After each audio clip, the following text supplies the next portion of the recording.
livro do Apocalipse, capítulo de número 3, a partir do versículo 14. Eu tenho uma palavra de Deus para o seu coração. Eu não sei como você adentrou aqui, esperando um xaropinho, mas eu não tenho xaropinho para ninguém, não. Eu tenho uma comida que sara. Eu tenho algo que pode mudar a sua vida e te tirar desta vida morna, desta vida de tepidão espiritual, mornidão espiritual, para você viver para Deus uma vida diferente, uma nova dimensão de vida. Todos encontraram? Digam amém.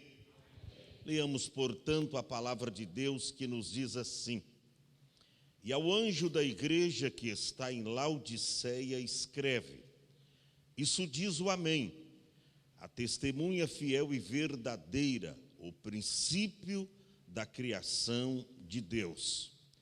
Eu sei as tuas obras, que nem és frio nem quente. Tomara, ou oxalá, que foras frio ou quente.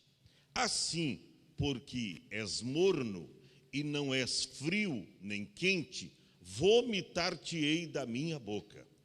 Como dizes, rico sou, estou enriquecido e de nada tenho falta, e não sabes que és um desgraçado, eu miserável, pobre, cego e nu.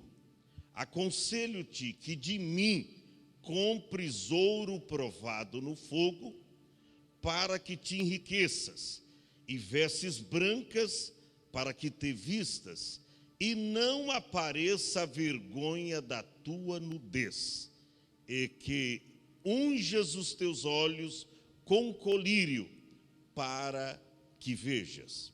Eu repreendo e castigo a todos quanto amo. Sê, pois, zeloso e arrepende-te. Eis que estou à porta e bato.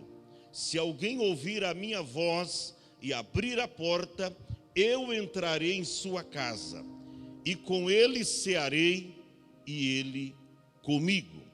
Ao que vencer, lhe concederei que assente comigo no meu trono, assim como eu venci e me assentei com meu Pai no seu trono.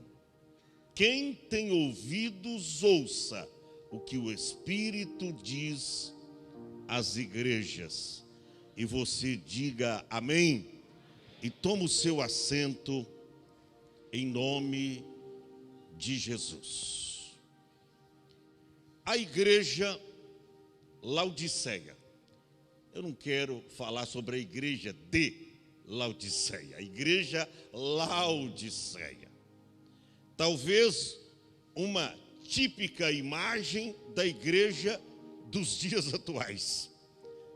Uma igreja morna que causa náuseas, que provoca vômito. Permita usar até essa expressão vômito, né? Parece que dá até uma ânsia na gente assim, só de ouvir isso. Todavia, é a palavra que Deus falou fortemente ao meu coração. A igreja Laodiceia. Escute bem isso. Os anos sombrios de perseguições havia começado, e era na era 86 antes ou depois de Cristo, no ano Domiciano, aonde Domiciano ele havia assumido o poder. Domiciano, quando assumiu o poder, quem era pastor em Éfeso era João. E é interessante que depois de um grande período de perseguição, João, o apóstolo, ele foi levado para uma ilha vulcânica, uma ilha chamada Patmos. E quando você lê o capítulo 1, você vai ver as revelações apocalípticas que Deus deu para o seu servo João. Ele foi levado para essa ilha, ali ele foi açoitado muito. João estava vivendo os seus piores dias, mas ele não abria mão das suas convicções, ele não abria mão da sua fé, e ele foi levado ali para morrer. Mas eu acho interessante que nas noites mais escuras é que brilham melhor as estrelas. Eu não sei como você adentrou aqui nesta noite. Talvez você está sendo provado como Jó, até o fim. E você está gritando, correndo para lá e para cá, sem saber o que fazer. Fique tranquilo, porque nas noites mais escuras brilharão as estrelas de Cristo. E você é uma estrela de Deus.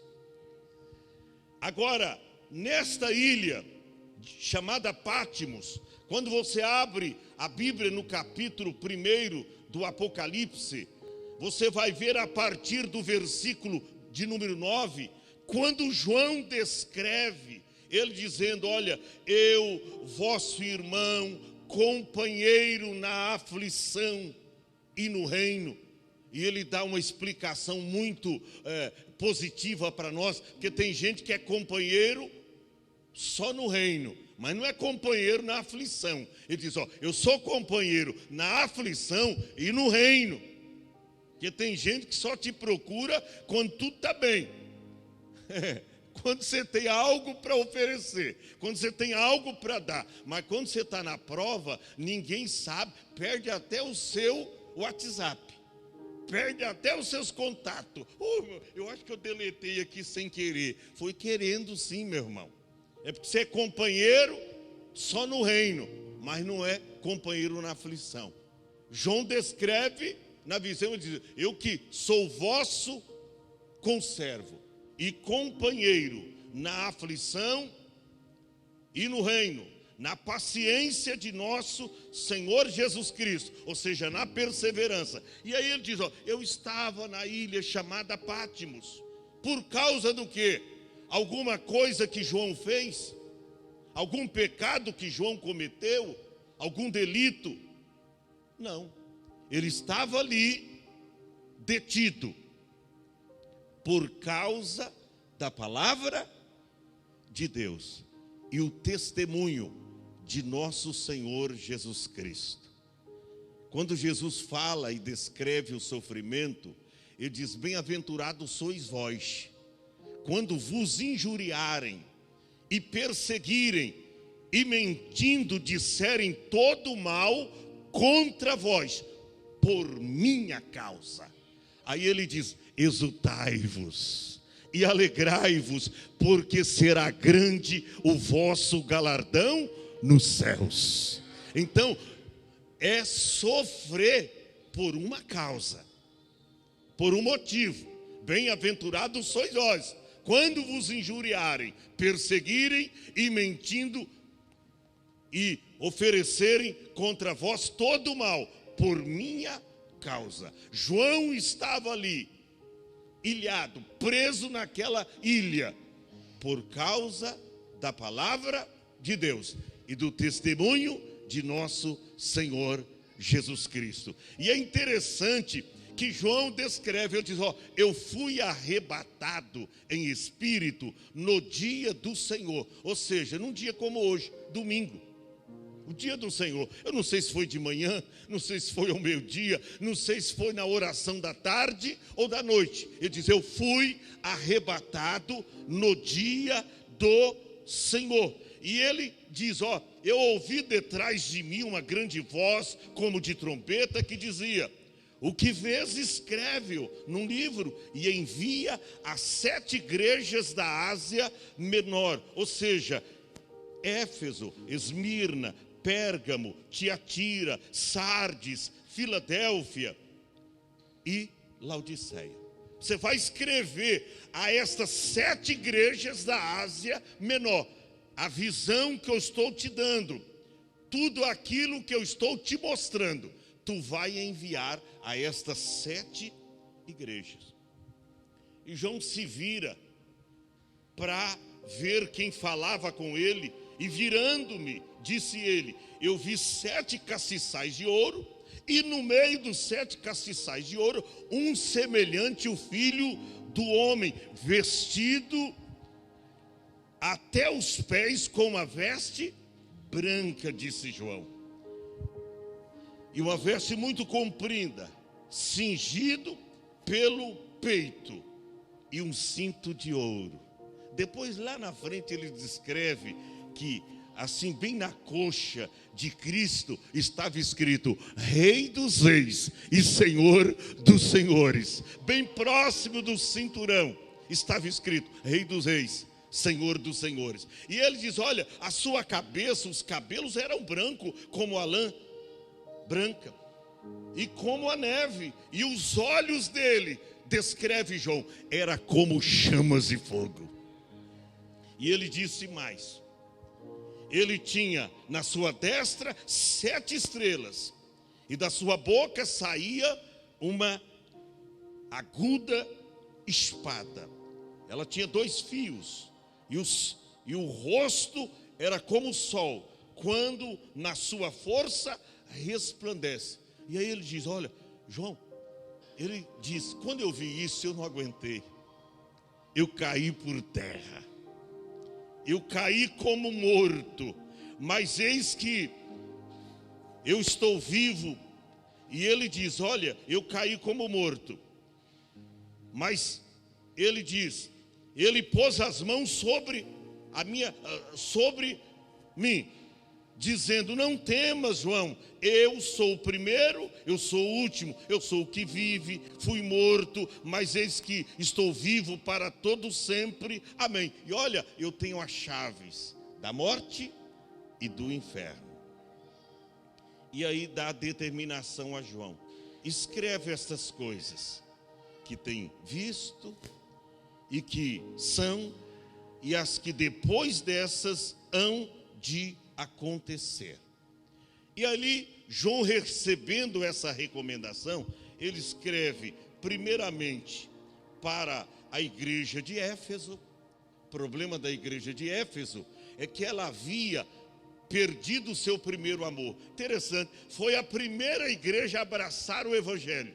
Paulo passou por ali abrindo essas igrejas em toda a Ásia Menor, na sua viagem missionária. Foi a primeira igreja, Éfeso, a abraçar o evangelho, mas a primeira igreja a se desviar da fé. E nós encontramos que ele escreveu a primeira, depois escreveu a Esmirna, a Pérgamo, a Tiatira, a Sardes, que era uma igreja que tinha nome de que estava viva, mas estava morta. Tem nome, ter nome não adianta, irmão, tem que ter a essência.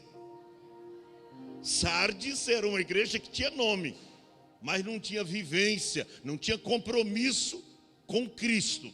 Aí escreveu para a igreja de Filadélfia, que tipifica hoje a igreja comprometida com Cristo, a igreja do avivamento. A igreja do avivamento, a igreja que está se preparando. Interessante que a igreja, quando você olha no contexto de Cristo, Filadélfia, era uma igreja fraca, padecia, enfrentava dificuldades. Mas aí o Senhor se dirige: não, você é vencedora. Porque é uma igreja fraca, mas por isso está aos meus pés, por isso ora, por isso busca a minha presença. Sabe daquele crente que se sente vulnerável e que ele diz: ó, se eu me apartar de Cristo, eu me desvio. Se eu me apartar, se eu sair da igreja, eu vou me desviar. Então ele fica ali, é fraco, é vulnerável, mas ele está sempre aos pés de Cristo. É a igreja Filadélfia. Era uma igreja que se sentia fraca, enfrentando as lutas, as agruras daquele tempo presente, de Domiciano, as perseguições acirradas contra os cristãos. Mas a igreja estava ali aos pés de Cristo. Mas eu não quero falar da igreja de Éfeso, a igreja de Esmirna, Pérgamo, Tiatira, Sardes. Filadélfia, eu quero tratar com vocês algo que Deus colocou no meu coração com relação à igreja Filadélfia.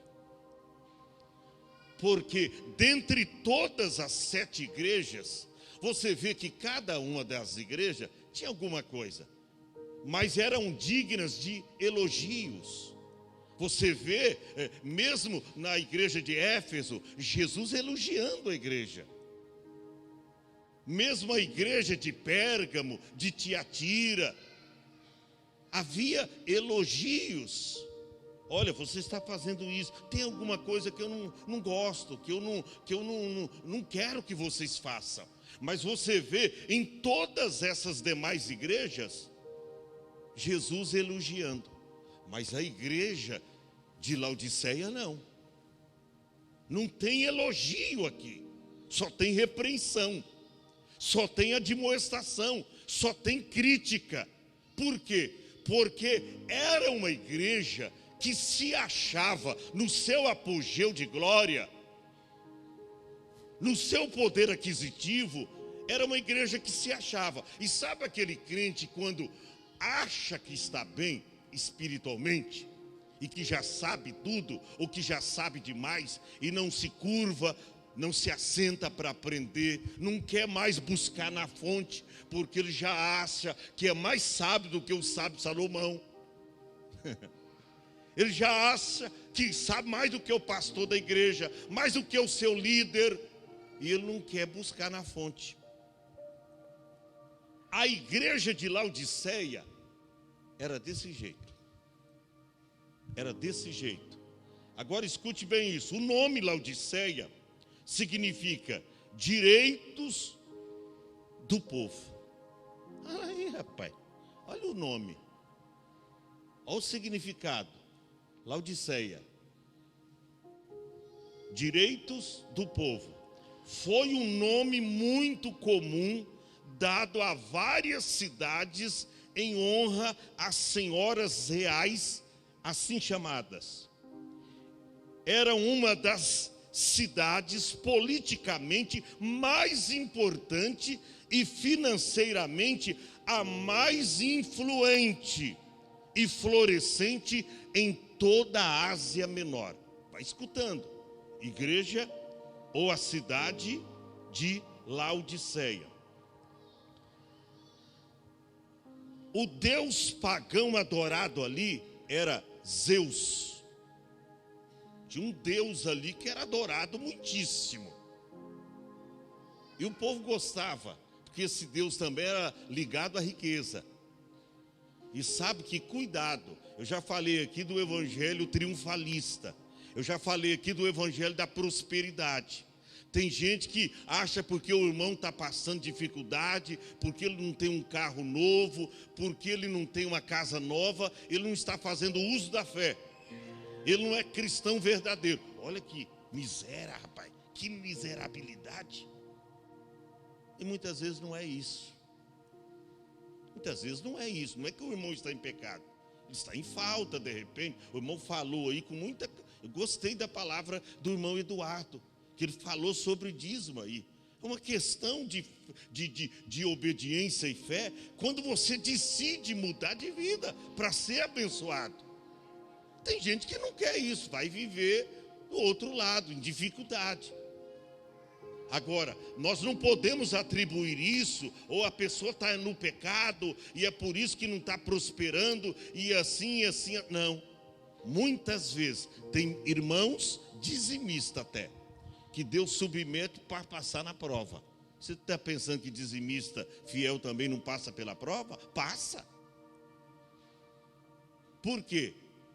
Deus quer saber qual será a sua atitude quando você tiver falta de dinheiro. Quando você chegar e se dirigir à despensa, e a despensa está assolada e vazia. Quando você abrir a carteira e não tem nenhum dinheiro para comprar comida. Deus quer ver qual será a sua atitude. Porque servir a Deus quando... Qual foi a palavra de Jó para a mulher? Nós só vamos adorar a Deus quando tudo está bem? Não. Vamos dar graças a Deus quando tudo está bem. O Senhor deu, o Senhor tomou. Bendito seja o nome do Senhor. Mas a mulher só pensava que tinha que adorar a Deus quando tudo está bem. Não, Deus se trouxe aqui para deixar você ciente que mesmo você sendo uma pessoa justa, justamente, uma pessoa pia, piamente, uma pessoa santa, santamente, uma pessoa sóbria, sobriamente, você vai enfrentar lutas, vai enfrentar dificuldades. Mas é aquilo que eu sempre digo, com Deus há sempre um final feliz. Aleluia. A nossa história não é baseada no começo ou na metade do caminho, ou da provação. É o final. Por isso que Tiago escreveu, vistes qual foi a história e o final de Jó? E vistes qual o fim que o Senhor lhe deu? Tiago diz, porque o Senhor é muito misericordioso e piedoso. Ele se intervém quando você passa pela prova e você vence e diz, não, agora chegou a hora de eu mudar a história do meu filho e da minha filha. Então escute bem isso. Ali em Laodiceia tinha um centro de lã negra que fazia com que todo o dinheiro ali, irmão, viesse para Laodiceia. Laodiceia ali, ela alcançou um apogeu que o banco central, que armazenava todo o ouro ali da Ásia Menor, esse banco central ficava exatamente na cidade de Laodiceia. E isso fez com que a cidade evoluísse mais do que as 7 cidades da Ásia Menor e as demais que haviam ali, um círculo de cidade, 25 cidades, pouco mais distante. Todavia, Laodiceia, ela sobressaiu as demais cidades da sua época. Hoje seria uma grande metrópole, hoje seria São Paulo, capital. Ela sobressaiu as demais.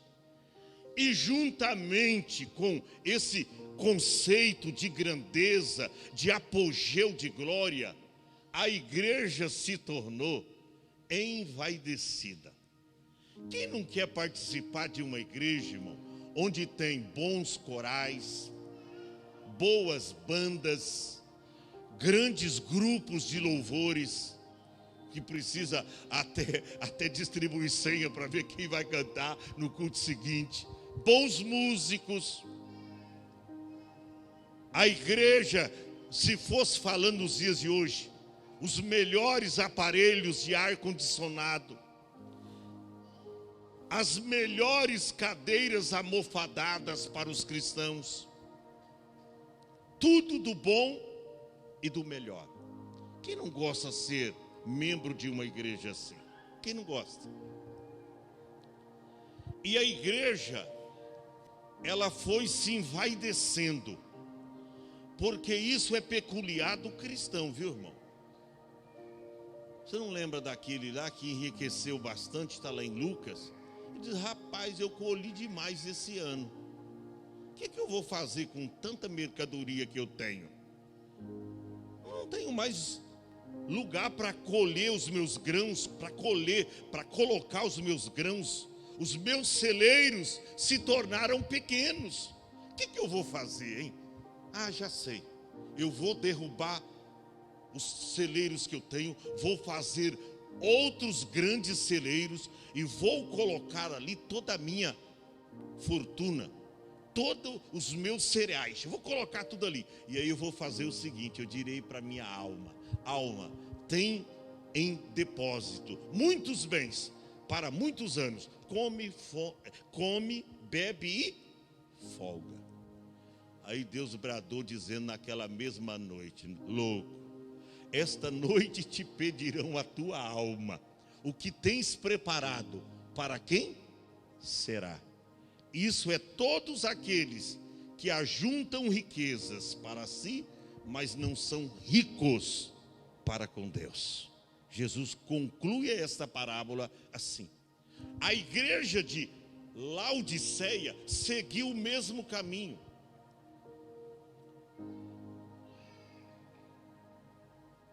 Os seus membros eram todos ricos. Não tinha pobre na igreja de Laodiceia. Não tinha como ser pobre na cidade de Laodiceia. Porque era uma cidade que tinha trabalho para todo mundo. O que tinha mais na cidade de Laodiceia? Vai escutando. Só para você entender o que realmente estava acontecendo. Tinha ali também, na cidade de Laodiceia, o maior centro de oftalmologista, oftalmológico, ficava lá em Laodiceia. Ou seja, tratamento para os olhos. Fazia os melhores colírios de toda aquela época. A ciência medicinal ali em Laodiceia corria frouxo. Vinha gente de todo mundo de então daquela época para estudar exatamente medicina aonde? Em Laodiceia. Porque ali havia os melhores médicos e a fabricação dos melhores remédios. E não era só para os olhos, para o corpo humano. Se tornou um apogeu, grande apogeu. Mas agora, escute bem isso. Tinha um problema seríssimo ali na cidade de Laodiceia. O Vale de Lico, na Ásia Menor, ele tinha 3 cidades principais. Primeira, Colossos, conhecida por suas fontes de águas termais. Colossos, que ficava ali aproximadamente 8 quilômetros de Laodiceia. Segunda cidade, Hierápolis, conhecida por suas fontes de águas frias. Agora, águas frias, que também atraía ali muita gente, porque eram águas frias, mas águas também medicinais. E Laodiceia, conhecida por sua água morna. Por que água morna? Porque a cidade de Laodiceia, ela não tinha fontes de água. Ou seja, água é o que? Água é vida. A igreja estava envaidecida, a cidade era uma cidade envaidecida pelo seu grande apogeu, um centro comercial, o maior daquela região. Só que eles não tinham o principal. Ali em Laodiceia não tinha fontes de água. O que adianta, irmão? Você ter um nome famoso, você ter um nome grande, você ter muita grana, muita fama, ter dinheiro, ter fazenda, ter isso e aquilo, mas a principal coisa você não tem. Sabe que tem crente que acha melhor do que outros e às vezes até humilha os pequenos, mas não tem o Espírito Santo de Deus que o outro tem. Não tem aquela alegria. Às vezes o irmão mora na favela, mas ele tem uma alegria que o rico não tem, com aquele que tem vida abastada não tem, porque ele é cheio do Espírito Santo. Ele mora na favela, mas é cheio do Espírito Santo. Esta cidade aqui tinha um seríssimo problema. A água que consumia pelos moradores de Laodiceia vinha de outra cidade. Vinha da cidade de Hierápolis, que era conhecida pelas suas fontes de águas frias. Só que essas águas vinham por um arqueduto. Um arqueduto. E aí, elas saíam de lá frias da cidade. Mas como vinha pelo arqueduto, ela chegava em Laodiceia morna. Saía de lá fria, mas exposta ali, um pouco debaixo da terra, ela pegava o calor do dia a dia e a água chegava ali morna para os seus moradores. E é aí que Jesus usa o que estava acontecendo, o que acontecia na igreja de Laodiceia para pregar contra ela, para usar daquilo que eles tinham, tá? Que eles tinham um centro comercial maior de toda a Ásia, mas que tinha uma escassez muito grande e que eles fechavam os olhos para isso. E é aí que eu começo a pregar. Vamos ver isso? A Bíblia diz assim, verso 14: quando João lá, ilhado na ilha de Pátimos, ele recebe a visão, depois de ter escrito as 6 igrejas anteriores, aí ele vai para escrever para a última igreja, a igreja de Laodiceia. E João, usado pelo Espírito Santo, escrevendo o que Jesus disse, ele diz ao anjo da igreja que está em Laodiceia, escreve. Ao anjo da igreja que está em Laodiceia, escreve. Eu falei, gente, a igreja não foi digna de nenhum elogio.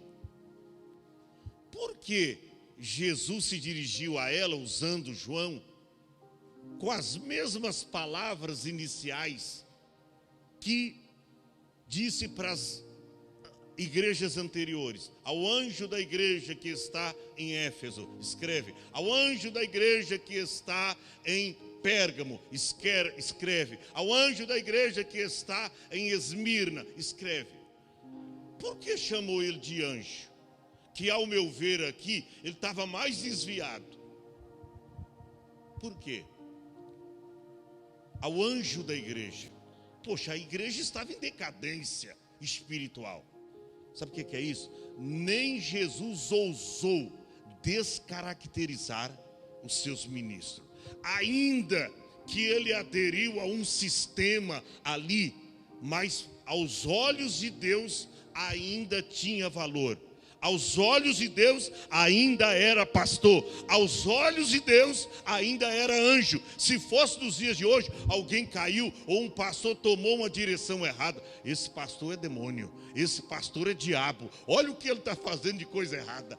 Mas Jesus se dirigiu dizendo ao anjo da igreja. Cuidado, irmão. Às vezes você aponta muito para os erros das pessoas e até dos pastores, mas você tem uma língua afiada, irmão, que vai te levar para o inferno. Porque tem gente assim, a língua é muito comprida,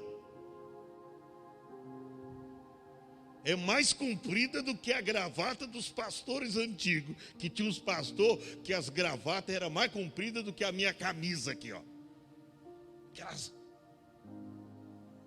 Mas a língua era mais comprida do que uma irmã assembleiana há 40 anos atrás, cujos cabelos quase relavam lá no chão. Sim ou não, irmão? Era assim. Mas tinha crente que ganhava do comprimento do cabelo da irmã, a língua dele era maior. Mas Jesus não ousou descaracterizar os seus ministros. João, a igreja é a pior igreja, não tem nenhum elogio para a igreja, mas diga para ela, ao anjo da igreja. Ele estava meio desviado, mas ainda era anjo. Ele estava fora da palavra, mas era anjo. Ele estava fora da direção de Deus, mas era anjo. Era anjo. Ao anjo da igreja que está em Laodiceia, escreve. Escreve o quê? Isso diz o amém. E aí me chamou a atenção, o amém. Porque Jesus é o amém de Deus. Quando a gente fala e pronuncia a palavra amém, amém quer dizer assim, seja. Equivale a dizer que Deus estava mandando João escrever e diz, ó, eu estou falando e ponto final. Eu estou falando, sei do que eu estou falando. E olha, é uma crítica, não é para matar, destrutiva, mas é para mudar a realidade dos crentes de Laodiceia. Ó, quem está falando, diga para eles que é o amém de Deus. Ele sabe o que está falando. A testemunha fiel e verdadeira. Quem é essa testemunha? Diga assim, Jesus. Ele é a testemunha fiel e verdadeira. E disse mais, o princípio da criação de Deus. Quem é esse princípio? Jesus estava lá, está lá em João, no capítulo 1, que no princípio era o verbo era Deus, o verbo se fez Deus, e o verbo era Deus. Jesus estava lá no princípio. Então ele é o princípio da criação, até do ser humano. Quando foi fazer o homem, está escrito lá, e façamos o homem. Deus não disse, eu faço o homem, e façamos o homem. Ali estava a triunidade, Pai, Filho e Espírito Santo. Fez-nos conforme a sua imagem, a sua semelhança. Então, princípio da criação de Deus. Mas olha no verso de número 15. Eu sei as tuas obras. E aí o negócio aperta, irmão. Porque de repente você está fazendo algo às escondidas, mas já foi dito aqui no capítulo 1 que os olhos desse que mandou João escrever é como chamas de fogo. Olha para cá, os olhos de Deus estão em todos os lugares, contemplando os bons e os maus. Jesus está te vendo. Jovem, o pastor pode não estar te vendo. Jovem, a sua mãe pode não estar te vendo. Teu pai pode não estar te vendo. A tua tia pode não estar te vendo. O teu patrão lá no seu trabalho pode não estar te vendo. Mas Deus está vendo tudo. E é com Ele a quem devemos tratar. Veja bem, eu sei as tuas obras. Ele não diz que me contaram o que você anda fazendo. Ele diz, eu sei, eu conheço, eu sou o amém de Deus, a fiel testemunha. Eu sei o que você anda fazendo. Eu sei o que você faz. Deus sabe. Deus sabe aquela atitude que você toma errada durante o dia. Deus sabe o que você faz quando está fora da igreja, ou longe de casa, ou longe da sua família. Deus sabe de tudo. Às vezes eu fico pensando, se Deus fosse tirar a nossa máscara dentro da igreja, eu não sei como seria, hein, irmão? Seria muito sério. Tirar a máscara de cristãos dentro, eu vou tirar dentro da igreja. Eu vou mostrar quem é quem, mas não vou mostrar, eu vou mostrar dentro da igreja. O povo ia cair. Tinha esposa que ia cair desmaiada com a atitude do marido. Tinha namorado, tinha casais de namorado que ia romper o namoro, porque ela ia descobrir que ele tem duas, três aí, e está enganando ela, está dizendo que ama. Ela ia romper o namoro. Tinha casamento que ia se acabar se Jesus resolvesse tirar as máscaras. Mas olhem para cá, vai chegar o momento que Deus vai fazer isso. Cuidado, ainda é tempo de você se arrepender, ainda é tempo de haver um conserto, tremor e temor diante dessa palavra, porque Jesus aconselha a igreja aqui a tomar uma atitude. Não tinha nada de elogio na igreja, mas ele chega dizendo, eu sei as tuas obras, que não és nem frio e nem quente. Não é frio nem quente. A água saía fria lá de Hierápolis, mas chegava em Laodiceia morna. Aí diz, ó, ele usou esse conceito, ele usou digamos assim, a história da cidade, o que a cidade enfrentava, ele usou tudo isso para dizer, ó, vocês não bebem água fria e não bebe também, ninguém gosta de beber água quente, mas vocês têm se conformado em beber água morna. E sabe que na igreja tem crente que não é frio e nem quente, mas é um crente morno. Eu diria o crente meia vida, ainda meia tigela. Ele não é a tigela toda, ele é meia tigela. Na igreja um santinho, lá fora um diabrinho. Na igreja um coitado, lá fora um safado. Mexe com as mulheres de todo mundo. Na igreja é um santarrão, lá fora um diabrão. Diabrão, que se a mulher dele souber o que ele faz às escondidas, vai romper, vai largar dele, vai perder a família. Gente, isso aqui é muito sério. Ele diz, ó, eu conheço as tuas obras, que você não é nem frio e nem quente. E aí, ele abre um leques aqui, dizendo, tomara, ou seja, oxalá, eu preferia que você fosse ou uma coisa ou outra, ou descrente de vez, ou crente de verdade, mas não ficar, porque não tem crente, ou não tem pessoa que fica em cima do muro, é o crente morno. Jesus é bom, eu sei que Jesus é bom, mas quando eu olho lá para fora também, esse mundo, a irmã disse glória, mas quando eu olho lá para fora, dá uma vontade, é o crente em cima do muro. Ele está com o coração, como diz lá em Oséias, dividido. Ele está como Eutico, descrito por Paulo, assentado numa janela. Lucas escreveu que ele caiu, não para o lado de dentro, caiu para o lado de fora. Porque estava cocheando entre dois pensamentos. Assim tem muitos cristãos na igreja. Ele não é nem frio e nem quente. Ele é morno. Oxalá, ou tomara, que foras frio ou quente. Agora quer ver a sentença que Jesus dá?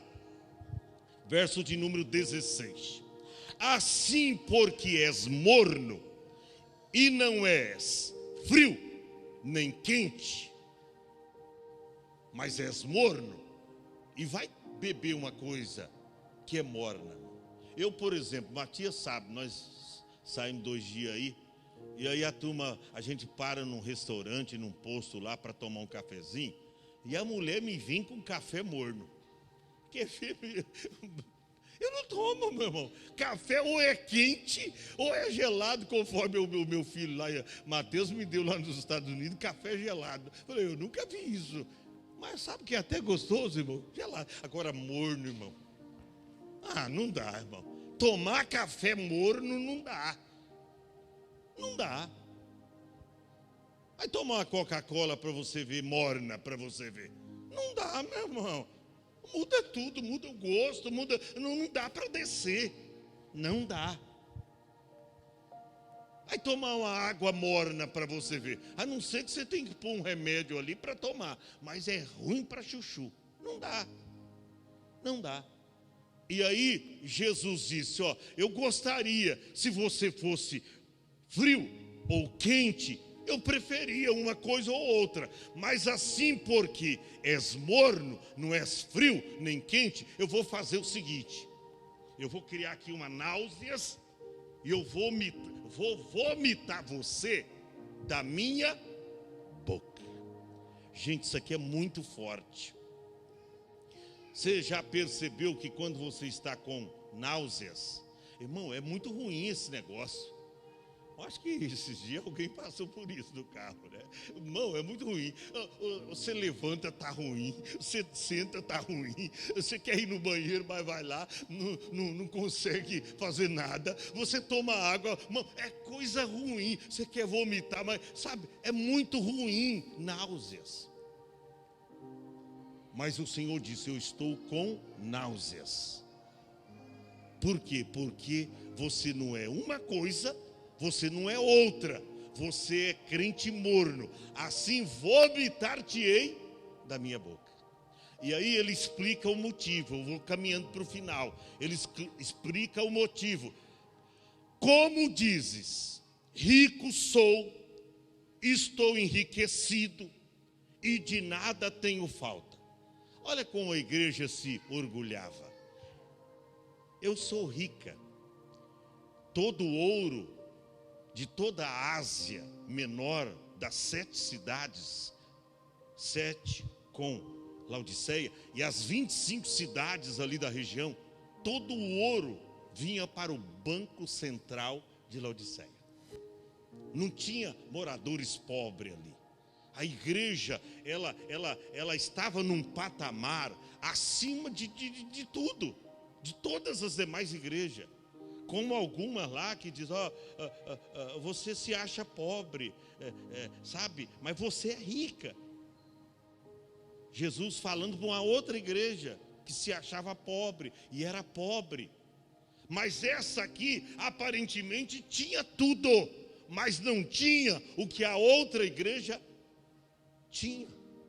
Não tinha a presença, não tinha a glória de Deus, não tinha o compromisso verdadeiro com Deus. Por isso ele assevera dizendo: como dizes, rico sou, estou enriquecido, não tenho falta de nada. E aí não sabes que é um desgraçado. E ele descreve 5 coisas: desgraçado, miserável, pobre, cego e nu. 5 más características, 5 más influências. Desgraçado, não estava xingando. Vocês não têm a graça de Cristo. Vocês não têm mais a graça de Deus na vida de vocês. Então, desgraçado. Vocês são míseros. São míseros. Vocês não têm mais a presença. Sabe que tem crente, irmão, que abriu mão da presença. Sabe que hoje o conforto que nós temos no nosso dia a dia, no lar você tem lá a geladeira, água fresquinha, tem lá uma Coca-Cola, sai lá na sala, tem uma TV muito grande, aí você liga lá, opa, eu vou assistir um filmaço hoje. É quarta-feira, é dia de culto, mas na Netflix, tá passando aqui uma série nova que iniciou. E você bem na hora do culto, aqui rolando na igreja, você quer assistir o filme, você quer assistir a série. E aí você abre mão do seu compromisso com Deus. Sabe que nesse conforto que nós estamos vivendo, nós estamos abrindo mão dos princípios da palavra de Deus. Ou seja, princípio da oração. Para que vir na igreja orar? Eu posso orar em casa. Para que vir na igreja ouvir pregação? Eu posso entrar lá no YouTube? Tem pregação lá melhor do que a do senhor, pastor. Tem Idecaso Takayama, tem Marco Feliciano, tem as profetas, lives e revelações lá. Tem tanta coisa, pastor. Coisa requentada, coisa estragada, coisa que vai te fazer mal. Mas tem crente que não está nem aí. Ele não quer servir a Deus com fidelidade, com compromisso. O que é isso? É o miserável. Pobre aí, não era financeiramente falando, porque eles tinham um poder aquisitivo muito alto, lá na igreja de Laodiceia. Pobre aí, irmão, que havia, Paulo diz, ele chegou a dizer, não tendo nada, ou seja, empobrecido, mas enriquecendo a muitos, com a graça, com a virtude de Deus, com o poder de Deus, não tendo nada, mas enriquecendo a muitos. Eles não tinham a riqueza espiritual, a riqueza que vem de Deus. Eles não tinham. Então, eles eram pobres. E além de pobre, eles eram cegos. Por quê? Jesus usou esse termo cego. Porque lá tinha esse centro medicinal, aonde produzia o melhor colírio, não só de Laodiceia ou da Ásia Menor, mas de todo mundo. Eles dizem, mesmo vocês possuindo o melhor colírio do mundo, vocês são cegos espiritualmente. E sabe que tem gente que vem para a igreja, até canta os hinos, até faz orações, até ouve parte da pregação, ele ouve, mas ele sai daqui mais vazio do que entrou. E ele está caminhando para o abismo, está caminhando para a perdição. Olha, a vida dele há muito tempo necessita de um concerto com Deus, de uma aliança com Deus, mas ele ouve a palavra, ele até prega a palavra, ele fala a palavra, mas não está vivendo mais a palavra de Deus. E ele é um desgraçado, miserável, pobre, cego e nu. Por que nu? Eu já falei, o centro comercial lá, aonde produzia lá a lã negra, irmão, que fazia, ali tinha em Laodiceia as melhores costureiras, os melhores estilistas residiam exatamente ali em Laodiceia, porque ali fazia vestidos finíssimos, de roupas que se hoje fosse comprar, a gente não tinha dinheiro para pagar. Essa lã negra, só lá eles tinham e fabricavam. Aí Jesus disse, além de vocês serem cegos e possuindo esse apogeu do centro comercial que produz a lã negra, vocês estão sem roupas, vocês estão nus. E aí vem o conselho de Cristo. Aconselho-te, verso 18, que de mim compres ouro provado no fogo. Era a mesma coisa, missionária Rose, Jesus dizendo para vocês, esse ouro que vocês têm não tem nenhum valor. Esse dinheiro que vocês têm, esse ouro no banco central que vocês têm depositado aí, isso aí, não vale nada diante daquilo que eu tenho para vocês. Meu irmão, se preocupe com as coisas espirituais. Se preocupe. Ele diz, aconselho-te que de mim compres ouro provado no fogo, para que te enriqueças, e vestes branca, para que vistas. Diz, vocês com toda a comercialização da lã negra, vocês estão nus. Eu aconselho que vocês comprem ouro provado no fogo, para que enriqueças, e vestes brancas, para que te vistas. E não apareça a vergonha da tua nudez, e que unjas os teus olhos, não com o colírio que vocês fabricam aqui, não é esse colírio não, mas ele diz, é colírio santo. Vocês devem ungir os vossos olhos com colírio santo, para que vocês vejam. Irmão, saia daqui nesta noite com os teus olhos ungidos, para você ver, contemplar a sua miserabilidade, a sua pecaminosidade, para reconhecer as suas fraquezas e a necessidade premente que você tem de buscar aquilo que é do alto. Comprar ouro provado no fogo. Aleluia. Ou seja, as riquezas que Paulo cantou um louvor, com profundação, as riquezas de Deus são incomparáveis. E ele diz ainda, e que unjas os teus olhos com colírio, para que vejas. E aí ele diz, eu repreendo e castigo a todos quanto ama. Você já pensou? Ele não estava dizendo que ia castigar porque ele odiava. Deus castiga, mas é quem ele ama. E eu sempre digo, Deus enforca, mas ele não mata. E às vezes o castigo de Deus é uma repreensão para você mudar de vida. O castigo de Deus é porque Deus já falou 1, 2, 10 vezes com você, e você permanece na mesmice, não quer mudança de vida.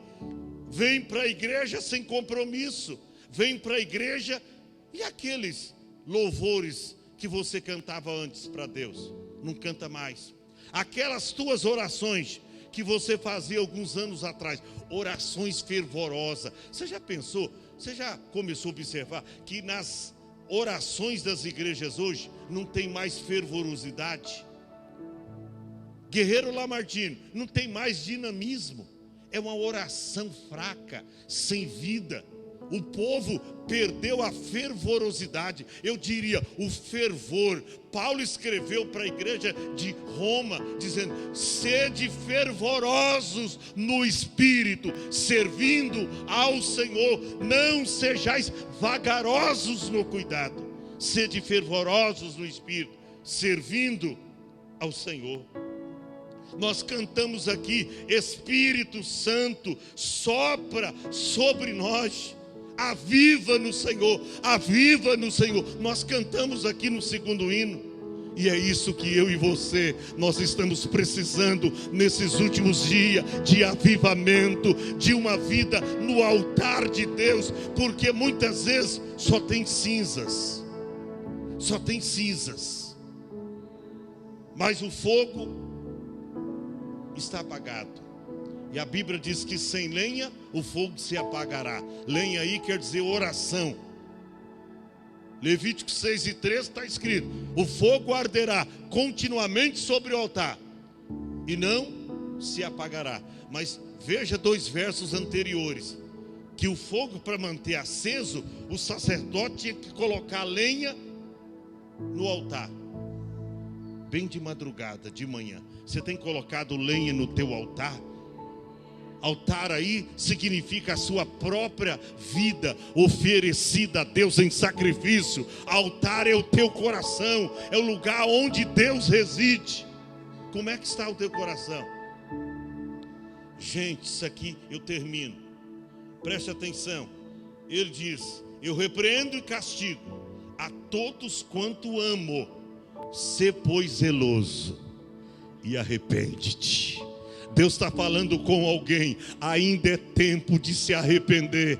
Ainda é tempo, ainda dá tempo de você se prostrar e dizer: Senhor, perdoa as coisas que eu tenho feito, as escondidas, porque o Senhor falou hoje que o Senhor conhece todas as coisas, o Senhor conhece o meu levantar, o meu andar. Olha, os pensamentos que sobem no meu coração, o Senhor conhece tudo. Então, Senhor, me perdoa, porque eu não quero ir para o inferno, eu quero ir para o céu. Ainda é tempo de você se arrepender. Ele diz: olha, sê, pois, zeloso.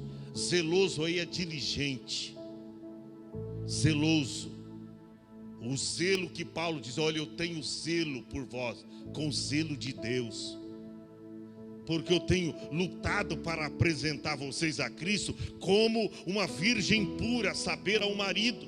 Mas eu temo, disse Paulo, que assim como a serpente, com a sua astúcia, enganou Eva, de alguma maneira também, sejam os vossos sentidos corrompidos e apartais da simplicidade que há em Jesus Cristo. Cuidado, igreja, Jesus está voltando, e a palavra-chave para mim e para você hoje é arrependimento. Sê, pois, zeloso e arrepende-te. Tira o olho da novela que tem te segurado em casa durante a semana. Varão, tira o olho do jogo do Corinthians, ou do Palmeiras, ou do São Paulo, que passou uma caravana de gente lá em casa que quase não dá para me sair do carro. Estava numa carreata lá, São Paulo ganhou, e estava para lá e para cá, fogos para todo lado. Tira os olhos dessas coisas susceptíveis, passageiras. Jesus está voltando. Aí, eu acho maravilha, missionária Grazi Carvalho, que ele se dirige à igreja, estando o dono da igreja foi deixado para o lado de fora. E no verso de número 20, ele bate, ele diz: eis que estou à porta e bato. Olha, quando alguém está batendo para querer entrar, ele está batendo do lado de fora, ele está querendo entrar. Eis que estou à porta e bato. Já pensou? O dono da igreja foi deixado para o lado de fora, porque eles se achavam no pedantismo, no espírito de soberba que sobressaía ali em toda a igreja pela influência comercial da cidade, que invadiu a igreja, que eles abriram mão de Jesus, eles abriram mão de Cristo. E o dono da igreja, missionária Vera, foi deixado pelo lado de fora. E como Jesus, ele não violenta a liberdade humana, eu sempre digo, Jesus é educado. O diabo não. Você nem precisa abrir a porta. Ele vem, arromba a porta e ele entra. Jesus não é educado. Ele do lado de fora que foi deixado, ele se dirige à igreja dizendo: eis que estou à porta e bato. Se alguém lá de dentro ouvir a minha voz e abrir a porta, é você que vai abrir a porta. Ele não vai arrombar a porta, ele não violenta a liberdade humana. Se alguém ouvir a minha voz e abrir a porta, eu entrarei em sua casa. E aí já fala de individualismo. Ele entra no coração que se abre para ele. Ele diz: eu vou entrar no seu coração, eu entrarei em sua casa, e com ele cearei, e ele comigo. Gente, que ceia é esta? É a ceia da comunhão. Eu vou entrar no seu coração, eu vou entrar na sua casa, cearei com você e você comigo. E finalizando, ele diz no verso 21: quem tem ouvidos ouça. Fique em pé. O que o Espírito diz. Verso 21. Ao que vencer. Ele falava a um grupo de vencedores agora. Ao que vencer, lhe concederei que assente comigo no meu trono, assim como eu venci e assentei com meu Pai no seu trono. E aí fecha as cortinas dizendo: quem tem ouvido para ouvir, ouça o que o Espírito diz às igrejas. Oh, aleluia. Gente, é tempo de mudança de vida. É tempo de você ter um posicionamento diante de Deus. Saia dessa inércia espiritual, saia dessa tepidão espiritual, desse formalismo religioso. Sabe que a igreja do século 21 se tornou uma igreja religiosa, mas sem essência. É só aparência de cristão. É só aparência de cristão. Na frente é uma coisa, mas nos bastidores, em casa, ele mostra uma outra personalidade, que não é de cristão. Você precisa mudar hoje. Isso aqui não é um xaropinho para você, não. Isso aqui é um remédio que cura, é a palavra de Deus. Você tem que sair daqui hoje com a sua vida mudada. Você tem que sair daqui hoje convertido e não convencido. Você tem que sair daqui hoje dizendo: meu Deus, Deus sabe tudo que eu estou fazendo às escondidas. Deus sabe que, olha, eu tenho o meu casamento, eu tenho o meu relacionamento, mas olha, eu tenho feito coisas fora que nem desviado. Sabe que tem crente, irmão, que faz coisa que pior do que os incrédulos. Cuidado, irmão. Crente meio desviado, ele faz coisa pior do que os não crentes. Cuidado com eles. Não queira nenhum tipo de relacionamento. Você que está procurando se casar, foge desse crente meia tigela, crente que está em cima do muro. Nós vamos louvar a Deus. Eu não quero expor você para vir à frente, não, porque será identificado. Ó, tem coisa errada. O irmão veio à frente. Será que ele está com algum pecado escondido?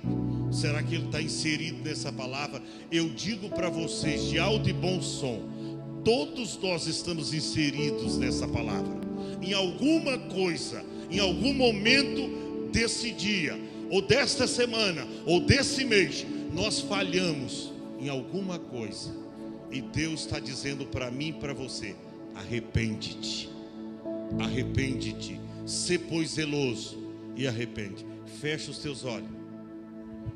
Eu não sei qual louvor que será cantado aqui, mas fecha os teus olhos.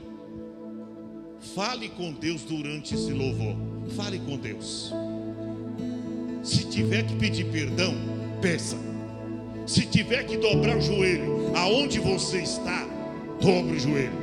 Se tiver que fazer uma nova aliança